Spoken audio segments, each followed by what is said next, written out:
Thanks for being here. Subscribe to Cheating Stories Best, so you don't miss new stories. The wife used her husband all the time, but to what end? Today's story with a similar plot. Enjoy watching it. This story takes place in high school, although not much actually happened there. The city had 3 elementary schools offering kindergarten through 5th grade and 2 middle schools for grades 6 through 8. There was only one high school that offered grades 9 through 12. So, when I started 9th grade, I saw a ton of kids I'd never seen before, and one of them was Nancy Wilder. I don't know if you remember what it was like when you first saw someone you hoped would be your first love and, hopefully, your only one, but I immediately felt drawn to Nancy. In every class we had together, I sat as close to her as possible and followed her around like a lost puppy. I tried to persuade her to sit with me in the cafeteria during lunch and invited her to every after-school event. I pretty much made a fool of myself around her, and of course, everyone in our class noticed and laughed about it. Unfortunately, one of the people laughing was Nancy. Somewhere in the middle of 10th grade, Nancy decided that I was no longer a joke. I thought it was because she had finally realized what I had known all along, that we were meant for each other. It was only much later that I learned the real reason. Because of my birthday and the school system's age requirements, I was 6 years old when I started kindergarten instead of 5. Then, when I was in the middle of 6th grade, my appendix burst, causing me to miss so much school that I had to repeat 6th grade. As a result, I was 2 years older than the other students in 10th grade, 17 compared to 15. Since I was 17, I had a driver's license and, thanks to my parents who spoiled me, I had a car. This car gave me the freedom to go places and do things my classmates couldn't. These thoughts had never occurred to me until one day when Nancy sat down at my table in the school cafeteria and asked, "You don't like me anymore, Robbie?" I was taken aback. "Like Nancy, why would you even think that?" "You don't ask me out anymore," she said. "I stopped asking because you always told me no." "That doesn't mean I wasn't interested in you." My parents didn't let me date until I was 15, and even then, my mom always said I was too young to be serious about any guy. "You're the only guy I could think about seriously, so I had to keep you at a distance." Looking back, I should have known that was a complete lie, but I was so enamored with her that the fact she was sitting at my table talking to me made it impossible for me to think clearly. I had seen her on dates since we started 10th grade together, but it wasn't until a year later that I finally realized I had been played. Anyway, let's go back to the cafeteria. "So what has changed?" I asked her. "I've seen you with other girls and finally decided that I should make a move before some other girl helps you build a lasting relationship. I've dated a lot, but never with someone I wanted to be with permanently. Do you want to be with me? We won't know until we spend some time together, but in 6 months or a year, I don't want to see you with a steady girlfriend and wish I could have been the one," I said. This was the beginning. I immediately asked her out, and she said yes. I was walking on air. Nancy agreed to go on a date with me, which turned out to be just a movie and root beer at Harry's malt shop. But I was with the girl I wanted to be with forever. On our second and third dates, I was kissed on the cheek. Although it sounds silly, I couldn't stop smiling for 2 days afterward. Then came the weekend when Nancy wanted to go to the lake. I agreed, and she asked if her best friend Bev and her boyfriend could come with us. I said sure. We had a great time, and I took Nancy home afterward. From then on, every date with Nancy was a double date with her friends. I should mention that I had a 9-seater Ford Galaxie 500 station wagon, not the kind of car you typically associate with a teenager, but my parents couldn't resist the price when they were looking for a good used car for me. Shortly after Nancy and I started dating, the car was usually filled with 9 seats, sometimes even 10 or 12, depending on how familiar the passengers were with each other. Nancy was usually the one who chose where we went, and I didn't mind because all I really wanted was to be with her. It never occurred to me that no matter where we went, she spent more time with the others we were with than with me. I know it sounds foolish that it never occurred to me that I was being used because I had a driver's license and a car.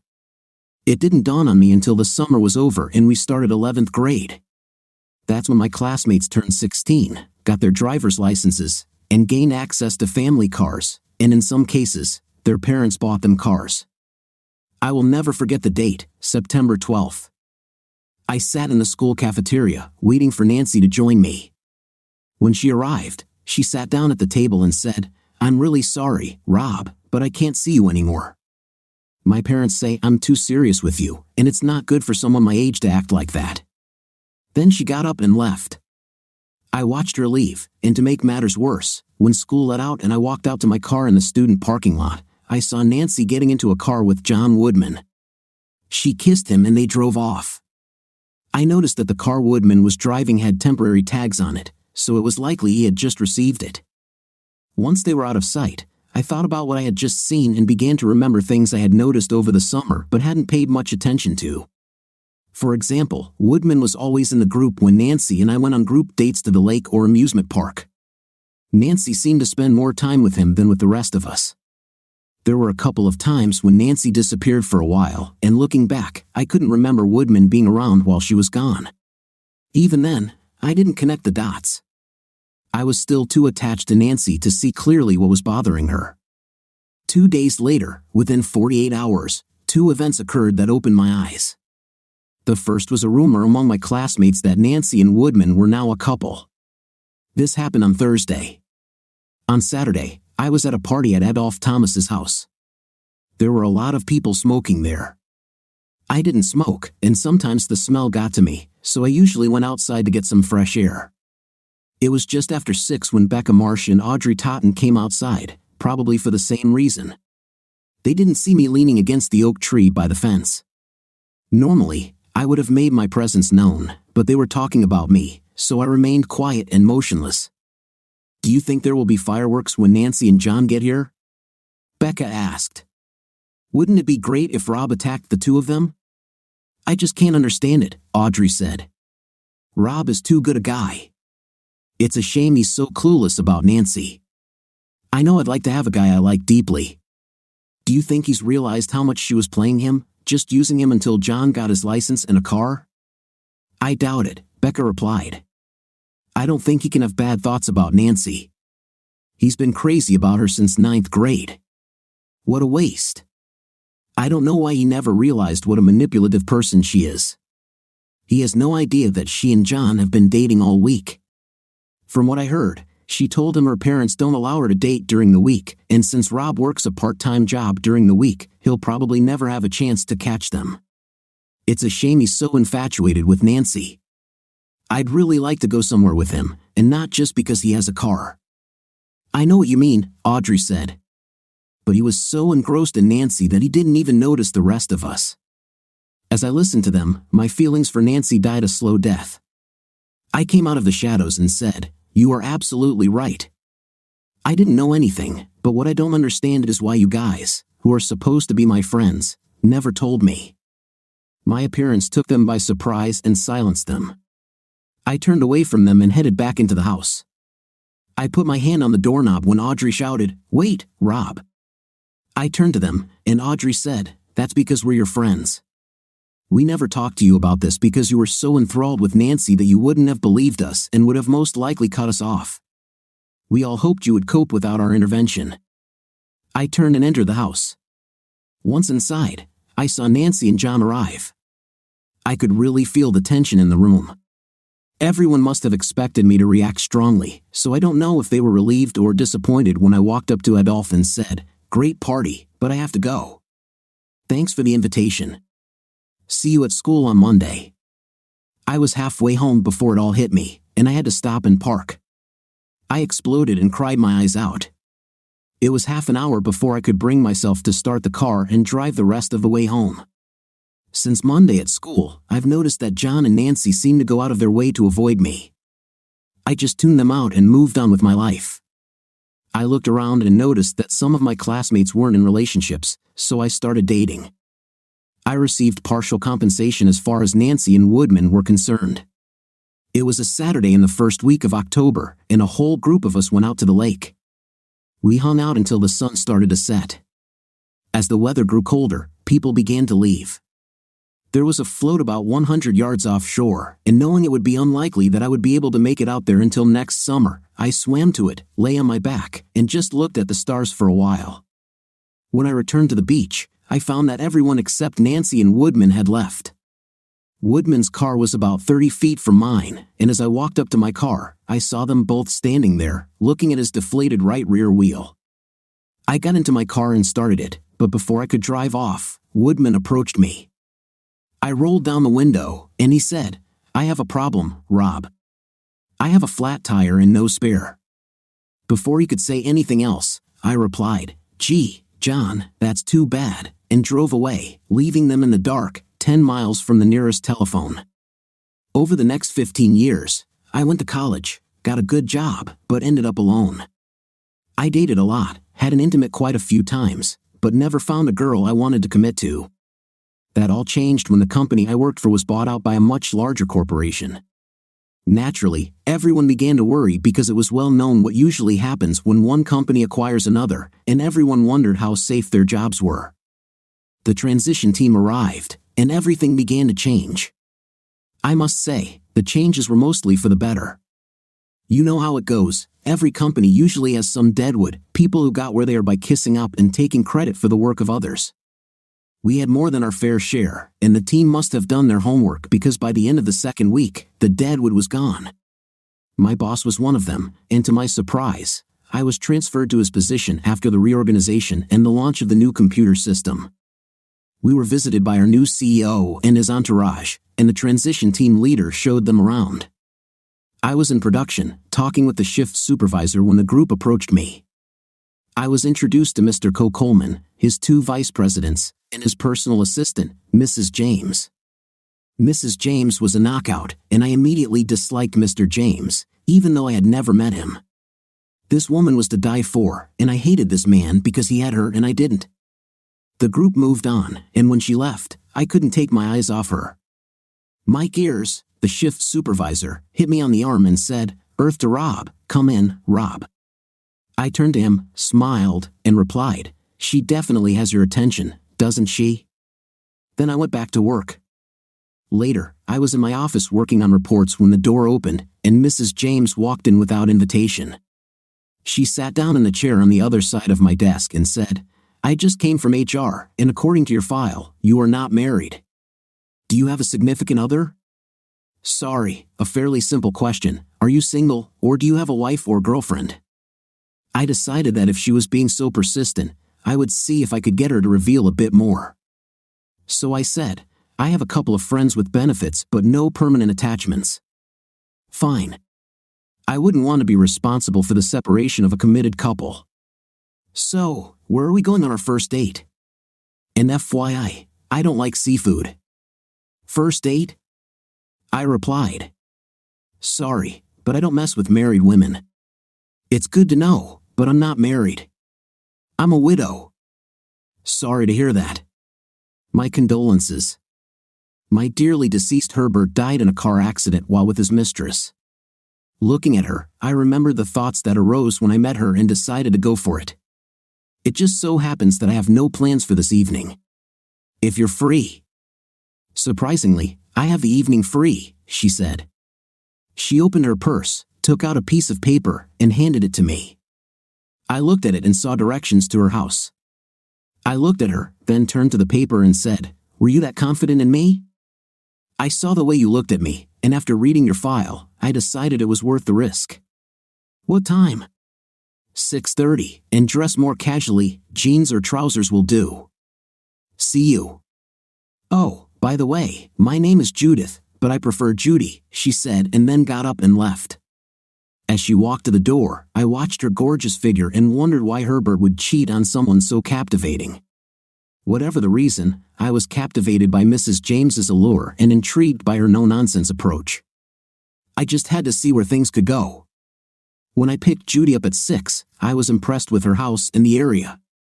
Between the two of them, Herb and Judy must have been very well compensated for their jobs. The woman looked like night personified in her tight, low-cut top. The top was tied in a knot just below her breasts, and the jewel in her navel drew attention to her flat stomach. She was barefoot when she invited me in, led me into the living room, and pointed to the sofa. I walked over and sat down. She said, "I was waiting for you to get here before I decided which shoes to wear." She reached into her bag on the coffee table and pulled out a tennis shoe and a pair of strappy high heels. In truth, tennis shoes would have been more practical for what I had in mind, but high heels have always turned me on, so I smiled and said, "Heels." She laughed and said, "For some reason, I thought you'd say that." She sat down, put on the heels, then stood up and slowly turned around in front of me. "Good enough to go out in public, and good enough that if we knew each other better, we wouldn't even leave the house," she said with a laugh, giving me a megawatt smile. Okay, this is exactly the image I was looking for. I took her to Bud's bar. Bud's had the best half-pounder in the state, at least in my opinion, and my plans for the evening were simple: grab some food and drinks while sitting in a booth and talking to get to know each other better. That plan quickly changed when we were just a stone's throw from Bud's front door. "Oh, well done," Judy exclaimed. "They have pool tables." We had a tour of the grounds and a few drinks, but we spent very little time sitting in a booth and talking. I've always considered myself a pretty good player at the pool table, but Judy could give a professional hustler a run for his money. She was about to kick my fifth place for the third time when a couple of my friends and their wives walked in. We all ended up at 2 tables pushed together, playing doubles on the pool table. After a while, we stopped playing and sat down to have a drink and talk. Although I could see that Ben, Jerry, and their wives, Clara and Brenda, were eager to ask questions, the conversation was general until Judy got up to go to the ladies' room. In some strange ritual that we mere men will never understand, Clara and Brenda stood up to go with her. I never understood this. Guys don't get up and go to the bathroom together. The girls were barely out of sight when Ben said, "Geez, Rob, where did you find her?" Jerry added, "I saw you in the locker room at the gym, and I know that's not true. I have a rough idea of how much you make, so I know that can't be true either. So how in the hell did you manage to land someone like that?" Honestly, I don't know. One day, I was sitting in my office, minding my own business, and she came in, sat down across from me, and said, "I want you." I took one look and decided to give her what she wanted. "Yeah, right," Ben said. Jerry continued, "I'm not drunk enough to believe it yet. She's just a woman who works at the same company as me, and this is our first date. Calling her just another woman is like calling the Hope Diamond another stone. If you let her go, I'll leave Clara and go after her myself." I knew Ben was full of crap because Clara had him wrapped around her little finger, but this conversation reminded me of something that had been on my mind ever since Judy came into my office. I've never been one to pretend to be something I'm not. I'm just an average guy, average in everything. In short, there's nothing special about me, whereas Judy certainly is. So the question becomes, why me? Why did she choose me? It didn't make any sense to me. The girls returned to the table, and Clara said, "Sorry it took so long, but it took a while to make plans." "What are your plans?" In fact, there are several plans. The first is a barbecue we're having on Sunday to introduce Judy to all our friends. This will be followed by a couple of parties, the timing of which we're not entirely sure of yet. I looked from Judy to Clara and then back to Judy. She gave me the same megawatt smile she gave me earlier at her house. It turns out I was planning a barbecue, and if I wanted to keep seeing that smile, I'd better keep my mouth shut and stick to the program. I also noticed the looks Clara and Brenda were giving me, but I couldn't decipher them. I looked at my watch, saw the time, and said, "I hate partying, but I have a workday tomorrow, and I need to go home and get some sleep." "I hate to tell you this, buddy," Jerry said, "but sleep won't do you any good." "I don't know about that," Judy said.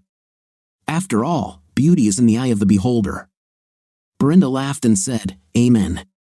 As I drove Judy home, she said that she liked my friends and was looking forward to seeing them at the barbecue. In the 9 hours since Judy sat down in my office and then got into my car to drive back to her home, my curiosity grew stronger. I decided that the way to satisfy this curiosity should be as simple as she seemed to be. I took the bull by the horns and said, "It's time to tell me what's going on here, Mrs. James." "What do you mean?" "You know damn well what I mean. What made you go into HR, pull out my file, and then plop down in my office and ask me where we were going on our first date?" "You'll laugh if I tell you." "It's quite possible, but so what? I'm guessing that so far everything is going the way you wanted, and I'm not upset about it. So I highly doubt that my laughter will change anything. Let me ask you something. Do you believe that there really can be something like love at first sight?" "I not only believe in it, but I have experienced it myself. Unfortunately, this was only on my part. The girl in question did not return the feeling. That must have sucked big time. So you're saying you fell in love with me when you first saw me? I don't know whether it was love at first sight or not. What I do know is that when I first saw you, my first thought was, I just have to meet this man. I've never felt anything like this toward any other man, not even with my deceased, unmourned husband when we first met. One of my character traits is to go after what I want, so I came for you. And what's the next step in your plan? Oh no, Robbie, the next step is up to you. You know where I come from. Now we need to see where you want to go. I think we both know the answer to this question. You said you noticed my reaction when I first saw you, but I need to let you know in advance that I'm not a weakling. You'll have to work hard for this. Isn't that my line? Maybe 20 years ago, but this is a new century. Men and women should now be equal. I see that I will have to work hard if I intend to make you obey. That will never happen. Any partnership I enter into will be equally divided. Okay, enlightened person, what's next? Where would you like to go and what would you like to do tomorrow evening? It's up to you. No, that's not true. We need to get to know each other better and understand each other's likes and dislikes. Tonight was my choice, so tomorrow is yours. I'll figure out what to do on Saturday, and you've already taken care of Sunday. After that, we'll see. When I got her home, I walked her to the door and thanked her for a fun evening. She hugged me and kissed me. She looked at me and said, I'm not simple and I'm not a woman of easy virtue, but we both know where we want to go. Do we really have to waste time dancing? Are you sure about this? I'm quite sure. What does it matter? I've lusted after you from the first moment I saw you, so why not? Either it will work or it won't, and even if it doesn't, at least I'd get a taste. She showed me the way, took my hand, and led me into the house and straight to the bedroom. We made love. As I started to get up, she asked, Where are you going? Home. I need to shower before work. You can take a shower here. I could, but all my clothes are at home. I can't go to work in jeans and a polo shirt. But I wanted to cuddle up to you and sleep with you. I wanted to wake up in your arms. Next time. What time should I pick you up this evening? How about 6? Dress casually. On the way home, I wondered what had happened to Herbert James. He had a stunningly beautiful wife who was a tiger in bed. Why did he stray?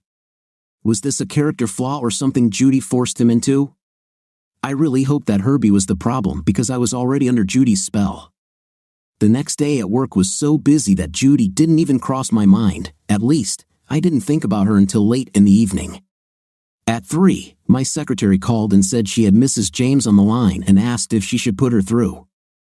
Iris had a doctor's appointment that day, so she had no idea who Mrs. James was. I think you're better off if you like your job. Mrs. James is Mr. Coleman's personal assistant. And you know who Mr. Coleman is, don't you? Got it, boss. 3rd line. I picked up the phone and said, I hope you're not calling to cancel. Of course not, but I need to change the time. I have a meeting and won't leave here until 4 to 6. Can you pick me up at 7? See you at 7. Kisses, dear. I kind of liked it. I picked her up at 7 and asked where to. City Center, corner of Talbot and 6th Streets. I drove towards the city center and asked, How was your meeting? It was fruitful, I have to admit. I wonder what a personal assistant does. To be honest, I'm a glorified secretary. I just don't sit at a desk all the time. I travel with my boss wherever he goes, take notes on who says what and what he sees and comments on. I keep track of the time in his schedule, and if he needs to be somewhere at a certain time, I just follow him. I feel like you're downplaying it, but it sounds important even if you're shading things a little. Next question, where are we going? We're going to the corner of Talbot and 6th Streets, where we'll have some chilled wine and look at things. That doesn't tell me much. You were the one who said we need to get to know each other better. I just want to see your reaction when we get to where I'm taking you. When we got to the corner of Talbot and 6th Streets, I followed her to the Ashland Art Gallery.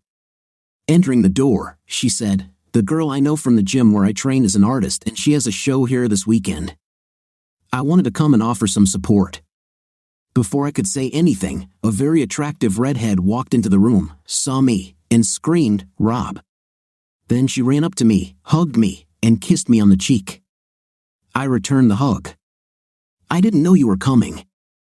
I didn't know either until my partner walked me through the door. Apparently, in her haste to greet me, she did not pay attention to my companion. She looked at Judy, her eyes widened. "Judy?"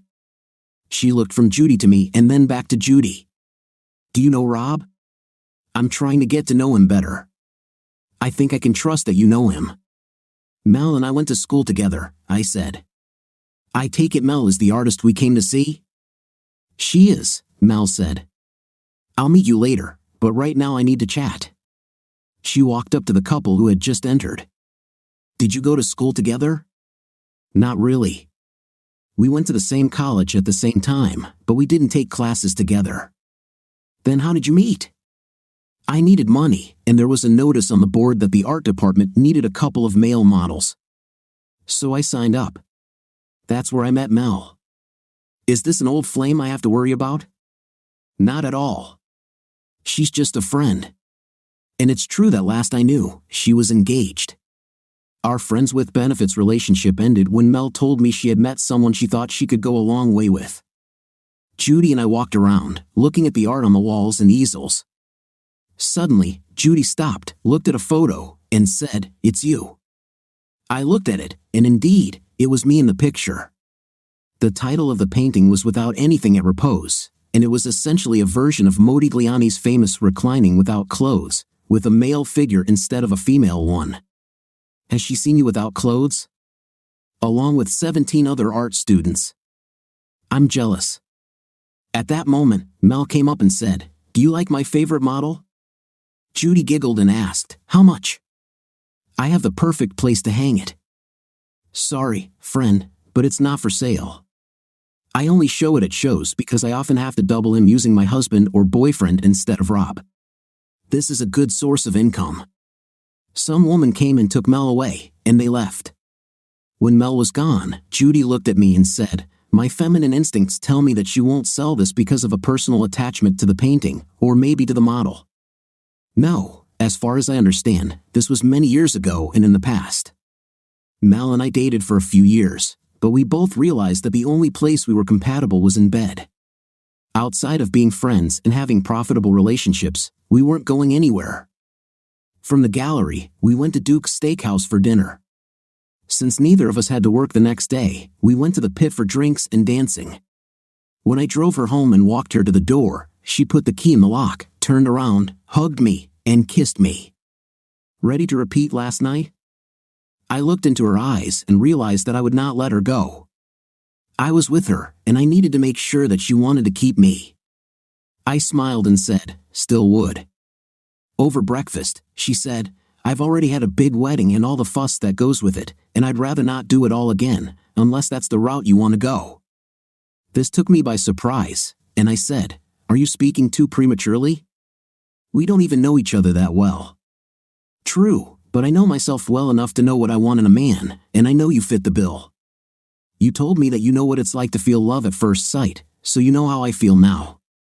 The only question now is how much time you want to spend getting to know me better." "I don't know. We'll just have to wait and see." Ben and Clara's barbecue was an eye-opener. As announced, all my friends were present to meet my new girl, and they all seemed fascinated by her. Mara Bing cornered me and said, "Don't be stupid, Rob. Lock her up before you lose her." Ben and Jerry pulled me aside about an hour into the affair. Ben asked, "When's the bachelor party?" "What the hell are you talking about? Remember that evening when we met you at Bud's? When Clara told us about the barbecue and a couple of parties that hadn't been decided yet?" "Yes, I remember. Judy told the girls in the bathroom that she would marry you as soon as she could get you to pull your head out of your fifth place and propose. They were talking about your bachelor party and Judy's wedding party. It didn't take long. 3 weeks later, I gave up the fight. I gave in on Sunday, and she said, 'What does Friday sound like?' We will get our license and blood tests done tomorrow, and the 3-day waiting period will end on Thursday. On Friday, we can do that at City Hall. Sounds good. There's only one thing left to do, and this will happen. It's a little old-fashioned, but you need to ask Daddy for my hand in marriage. You're kidding, right? Do I need to go to a man I don't know yet and ask him for permission to marry you? Don't worry, darling. Dad is a cat C. I already told him that I will marry you.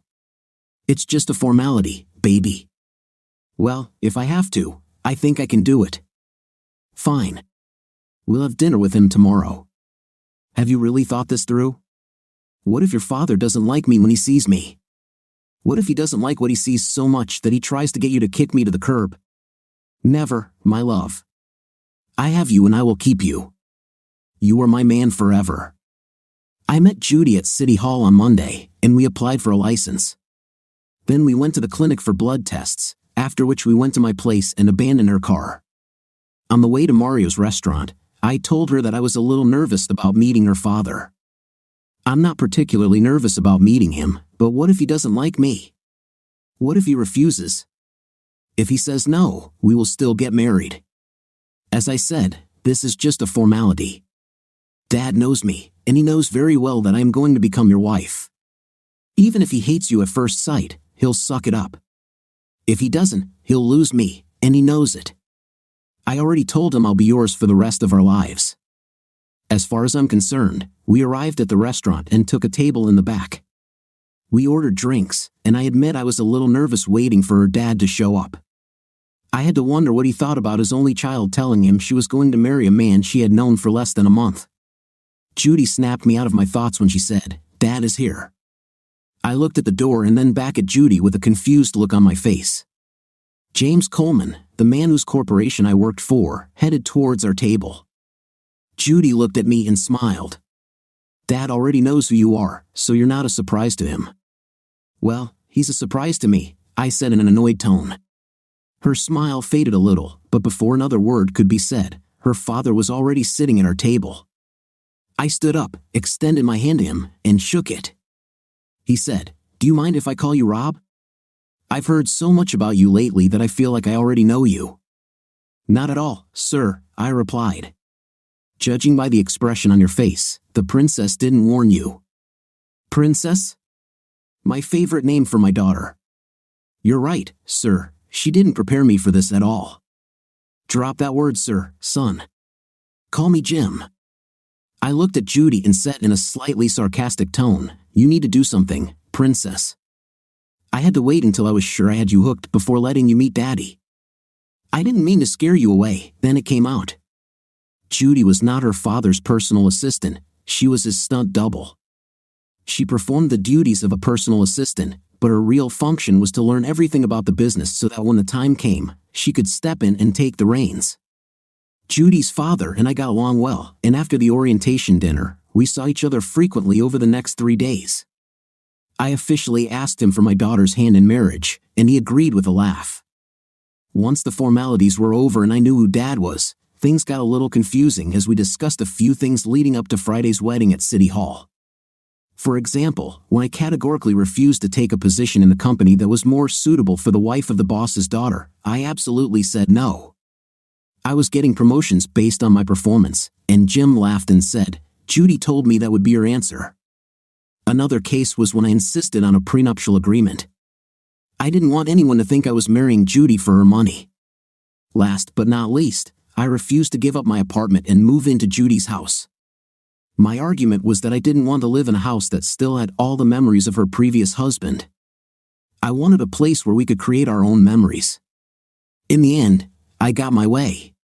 We got officially married, spent a week in Cabo on our honeymoon, and then returned home and started building our lives together. The next 6 years were wonderful. Judy and I fit together like a hand in a glove. We were both interested in the same things, and our personal life could only be described as fantastic. The only part of our marriage that I cared about was her work. She had to travel with her father, and it killed me to be away from her, even if it was just for a day or two. Then I lost her. She and her father flew to Dallas to negotiate a contract, and on the way back, the charter plane disappeared from the radar screen. When the wreckage was finally found, there were no survivors. Judy was her father's sole heir, and because I belonged to Judy, I became the president and CEO of Coleman Industries. Luckily for me, Jim Coleman had great people, and it took me 2 years working with them before I felt comfortable in the job. 3 years after the acquisition of Coleman Industries, things got interesting when I saw her. It was the company Christmas party. I was sitting at the table with Harley Cox, his wife Estelle, and my 2 other vice presidents and their wives. Harley was vice president of human resources. I took pride in knowing the names of all my employees, so I turned to Harley and asked, "Who's that man at the table with Bev, Phil Gates, Rich, and Marge Holbrook?" "This is Spencer Norman. He transferred from Denver to take Tidwell's place when Sam retired. He's only been here for a little over 3 weeks, so it's unlikely you would have met him before. I take it he's showing promise since he was transferred and promoted. I expect him to be one of your vice presidents one day." "That's good. Do you remember that issue we had at our factory in Denver? You told me that this needed to be taken care of or you would write off the plant." I said in vain, "Do the needful." He appointed Norman as manager, and within 3 months, his production was running like a Swiss watch. When I asked Tidwell for a list of people he could recommend as his replacement, there was only one name on the list he gave me, Spencer Norman. After the meal, the almost obligatory speeches, and while the group was gathering, I walked around, looked around, and socialized. I stopped at Bev and Phil's table and wished them happy holidays. Then I turned to Norman and said, "I don't believe I've met you." Phil introduced us, and Norman said, "And this is my wife, Nancy." I looked at her and didn't smile as I said, "It's been a long time, Nancy." "How much time has passed?" 12 or 13 years. She didn't smile either when she said, "Approximately." I was told that the group was quite good, so you will all enjoy the evening. I left them to visit with the others. As was my habit, I danced at least once with my coworkers' wives, including the wives at Phil's table, all but one. I asked Bev to dance, and when I brought her back to the table, I asked Marge to dance. As I walked Marge back to the table, I saw that Nancy was already prepared for me to ask her, but I didn't. I thanked Marge for the dance and then turned and left. For the rest of the evening, whenever I looked in her direction, I found Nancy looking at me, and I wondered what she was thinking. I bet I know what everyone else at the table is thinking. He knows her but didn't stay and talk to her. He danced with Bev and Marge but ignored her. I had no doubt that Nancy had received the 3rd degree from the others at the table. I smiled to myself, wondering what Nancy had told her husband about our past. Did she tell him the truth or brush him off by saying we were classmates in high school? Unexpectedly, I received an answer to this question. It was a week after the Christmas party when my secretary called me on the intercom to say that Mr. Norman was in the office and wanted to know if I had a few minutes to spare. It was a slow day. I didn't have anything planned, and I had to admit that I was a bit curious, so I asked Stella to send him in. I stood up to greet him, shook his hand, and told him to sit down. "What can I do for you, Mr. Norman? You can reassure me about my future here, or lack thereof. I'm sorry, but your attitude towards my wife at the party was a little cold, and it caught my attention." I naturally asked her about it. It took a while to get it out of her, but I finally got the whole story. "I'm human enough to worry about whether your animosity toward Nancy will affect my chances of advancement here at Coleman. Mr. Norman, may I call you Spencer?" "I prefer Spence." "Okay, Spence." Meeting Nancy brought back long-buried memories, but any feelings I have for Nancy are personal and in no way related to Coleman Industries. My employees, all my employees, are judged on their merits. You are doing your job and working to the best of your ability, and that is what is taken into account when it comes to career advancement. All decisions here are based solely on what's best for the company. I knew that when he left my office, he still had doubts, but that was just a human opinion. I could only hope that his doubts would cause a little disturbance in Norman's house. I wouldn't mind at all if he took it out on Nancy when what he wanted or hoped for didn't happen. Was I, eh? I bet I was. Like that, I owed that for what she did to me. I never expected to get my payback, but the gods must love me because they placed it where I could get to it. Over the next 2 years, I saw Spencer and Nancy a dozen times at various company social events and went out of my way to avoid Nancy while socializing with everyone else at the event. During this period, 2 positions were open for which Spencer applied, but they went to other people. Not that he wasn't a good fit for them, he was, but Harley and I decided that the job just wasn't right for him. In fact, it was Harley who pointed out that Spencer was the perfect candidate for Axel Martin's position when Axel resigned, and it didn't make sense to promote him to the position only to fire him from it. When Axel left, we didn't tell Spencer about this, and I'm sure he thought he was being passed over because of my history with his wife. I smiled as I imagined how he might have felt about Nancy if he hadn't gotten the promotion he thought he deserved. However, he received promotions and bonuses that prevented him from running away and going elsewhere. A month passed after he didn't get the latest promotion.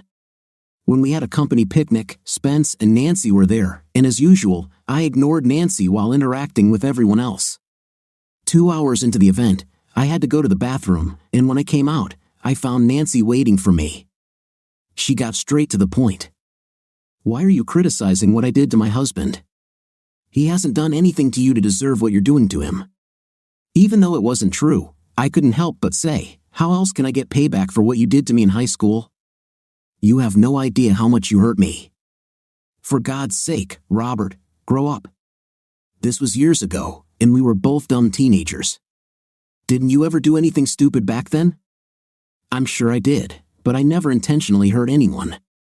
On the other hand, you knew how I felt about you, and you led me on, knowing full well that you were going to kick me to the curb as soon as I could be useful. It wasn't just stupid, Nancy, it was rude, and I didn't deserve it. I left her with a smile on my face. For her to approach me like that, there must have been some undercurrent in her personal life caused by comments her husband made when he didn't get the promotion he thought he should have. Fast forward to the office Christmas party. There were rumors that Axel Martin would retire at the end of the year and speculations about who would be promoted to fill his vacancy. Spencer Norman and Andy Baxter were rumored to be the top choices, with Bill Newbert a distant third. Halfway through the party, Nancy was again waiting for me when I came out of the bathroom. Before she could say anything, I said, "We must stop having these meetings, Nancy. It might spark conversations." She didn't catch the humor and asked, "Can you spare a few minutes of your time alone?" I said, "I guess," and led her down the hall into the storage room. Once inside, I said, "This is as private as it can get at this point. What happened? What can I do to help you decide that my husband should get Axel's position?" I smiled and said, "How far are you willing to go?" "As much as I have to." "Really?" "Yes, Rob. Justice. What if I said I wanted what you pushed me to want and what I would get when we dated?" I expected her to say, "I am ready to do it." I didn't bother to question her motivation. I just assumed that her husband would be angry at her if he didn't get the promotion, and she didn't want that to happen. On the other hand, perhaps she loved him enough to make the sacrifice. I didn't know why she made this offer, I just saw it as a gift from the gods. Since it was Friday night, I said, "Take the weekend to think about whether you really want to do this. Call me on Monday and let me know." "I don't have to think about it. I've already decided to do it." I gave her my cell phone number, and we went back to the party. I spent the weekend wondering if she would actually call me on Monday and tell me she was following through. I doubted it. This doubt was dispelled when she called me at 9 o'clock in the morning on Monday. "I really didn't think you'd call. I told you my decision has already been made. How do you want to do it? I can leave work whenever I want, and I figure since you're the boss, you can, too." "Agreed. Do you have a cell phone?" "Yes." "Give me the number. I'll set it up and call you back." She gave me her number, and when she hung up, I called the downtown Hilton and booked room 5002 for noon the next day. I called Nancy back and gave her the information. "They are waiting for you, so get the key from the front desk and go to your room." I highly doubted that Nancy remembered or even knew that 5002 was the numeric part of the license plate on my old Ford. I wondered how long she would wait in this room before calling me and asking where I was. She showed much more patience than I would have. They called me only at 3:15. "Where are you?" "In my office." "Why?" "Because I'm not in. I don't sleep with other people's wives." And I hung up. The decision to appoint Spencer to Axel's position was made several months ago, and he will be informed of this before leaving the office this afternoon. He might have had the pleasure of telling Nancy about it when he got home. When I hung up, I knew that I would spend many nights lying in bed, staring at the ceiling and wondering what it would be like to have a girl who owned me for so many of my younger years. I could handle it. What do you think of our story today? If I were my husband, I would feel sorry and very hurt if I were used in this way. What's your opinion? Write in the comments. See you in the next video.